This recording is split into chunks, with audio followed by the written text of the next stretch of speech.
Throughout history, the seas have been of great importance for every country, where for the trade, war, or humanitarian activities, many countries have endeavored to achieve sea dominance. During these efforts, special navies were established and control over the seas was tried to be achieved. The Black Sea Fleet of the Russian Federation in the Black Sea was established for a similar purpose. By establishing this fleet, Russia intends to turn the Black Sea into the Russian sphere of influence and strengthen its dominance in the Crimean Peninsula. However, the attacks carried out by the Ukrainian Armed Forces have significantly hammered these Russian objectives. In our recent reports, I've frequently emphasized the impact of the Ukrainian Armed Forces attacks on the Black Sea Fleet. It was reported that the Black Sea Fleet had lost its ability to carry out many operations. As a result of the attacks carried out by the Ukrainian Armed Forces, a significant number of ships of the fleet were destroyed and its operational capability was greatly reduced. However, there have been a remarkable development on this issue in recent days. What are these developments and what impact do they have? Let's take a look together. So, as the Pioneer team, we continue to share our reports on Russia-Ukraine war with you. Don't forget to subscribe to our channel and turn on notifications so as not to miss our daily reports. You can also support me and my team by using the super thanks button below the videos.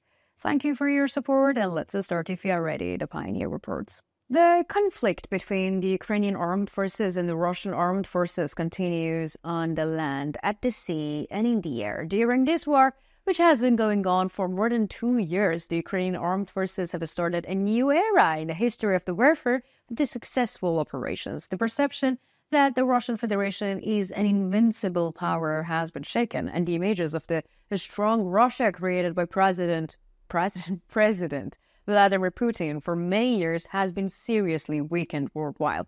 One of the most important of these changes took place in the Black Sea region.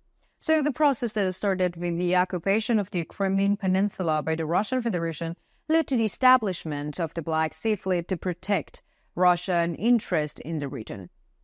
However, in the Black Sea Fleet was not only to protect Crimea, but also to be an important tool to ensure Russia's regional sovereignty. In line with this goal, a powerful and large navy was created. However, this navy would be rendered insufficient by Ukraine's intervention.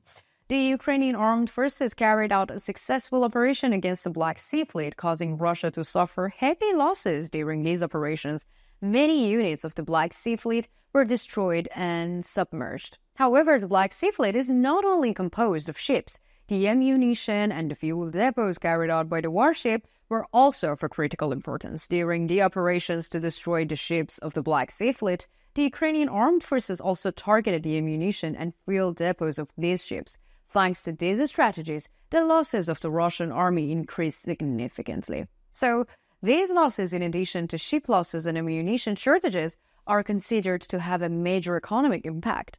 While the Russian Federation is being crushed under heavy economic sanctions, losses of this scale have caused irreversible damage to the Russian economy.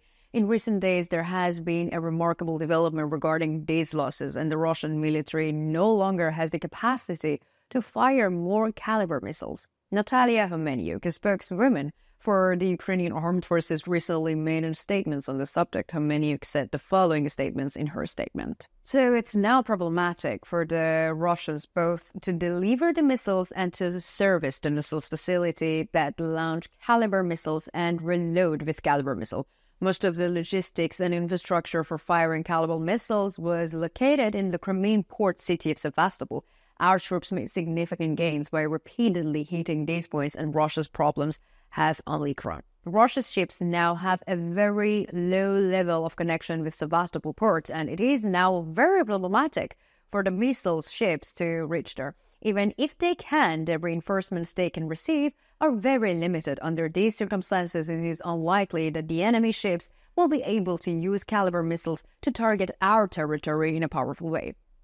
So there are also statements in the support of Natalia Humeniuk's statements. Many military experts state that Humeniuk's words are largely true and that this situation will become clear in the coming days. One of these statements made this context as it follows. So Ukraine's ability to launch attacks on the naval facilities and ships in the Sevastopol has had a significant impact on Russia's ability to launch caliber cruise missiles. Russia's surface ship and Kilo-class submarines can launch caliber missiles at Ukraine. However, this is now very limited due to the fact that many warships in the fleet were damaged or sunk, and their logistic facilities were subjected to the intermittent attacks. The ability to supply and launch these attacks and these missiles to and from ships in the Black Sea Fleet was affected. So we can also state that Moscow is experimenting with alternative ways of launching caliber. Feeling the pain of losses in the Black Sea Fleet, Russia needs to develop different method of launching cruise missiles will increase over time. However, it is unlikely that they are capable of fulfilling this need. Apparently, the Russian armed forces have suffered significant losses in the Black Sea, and these serious losses greatly affect the operational capabilities of the Russian army. In addition to the dimension of the war, there is also an air dimension. As it is known, the Ukrainian armed forces have destroyed or at least rendered unusable many Russian warplanes through missiles and drone strikes. According to reports, the Russian army is now in a difficult situation due to these heavy losses, and therefore the Russian Air Force is trying to implement new methods to hide its aircrafts. So according to the allegations of the international observers, Russia is reportedly drawing fake fighter planes at the airfields in order to confuse Ukrainian forces. However, it is stated that there is a lack of coordination between the Russian military units on this issue. In the past days, several Russian helicopters allegedly landed in the areas where these fake aircraft were located.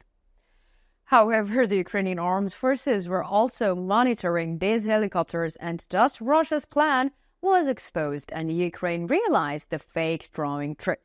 Allegedly, Ukrainian forces recently destroyed these helicopters, and it is also claimed that the Ukrainian intelligence officials have started to investigate this deception and are seriously working to determine the real positions of the Russian warplanes. The results of these studies will become clear in the coming days. So, your turn. What do you think?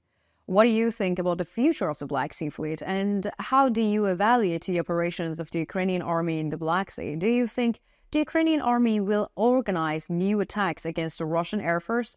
And do you predict that these attacks will be successful? More importantly, how do you think the activities of the Ukrainian army in the Black Sea Fleet affect Russia?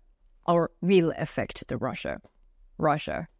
Indicate it in the comments, because you know that I read and I care a lot about all of your comments.